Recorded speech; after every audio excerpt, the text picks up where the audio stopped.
Sarebbero morti il 9 ottobre, giorno della loro scomparsa. Prima Maria Bovo, la mamma, 77 anni, per un infarto.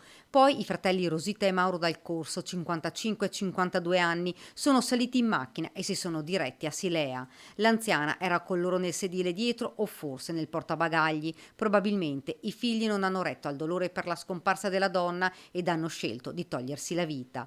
L'esame autoptico, eseguito dall'anatomopatologo Alberto Furlanetto, ha stabilito che entrambi sono morti per annegamento. Nessuna lesione o trauma visibile. Si chiude così un giallo che ha sconvolto Mirano, dove la famiglia era residente, e il Trevigiano, dove hanno deciso di gettarsi nel Sile con la loro auto. A guidare Rosita, unica ad avere la patente. Il 9 sono stati ripresi da un targa system, hanno percorso qualche chilometro ed hanno raggiunto il punto scelto di fronte al ristorante Danea Silea, una zona che probabilmente conoscevano bene, forse un luogo a loro caro.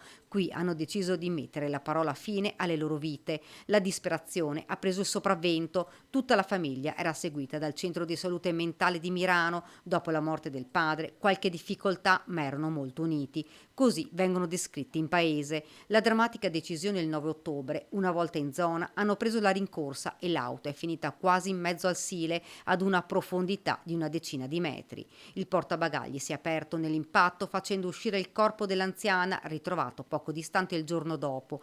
Loro sono rimasti intrappolati lì nella vettura fino al 16 nel tardo pomeriggio, quando l'elicottero dei vigili del fuoco ha individuato la macchina. Da Mirano a Treviso, con la disperazione di una scelta già presa.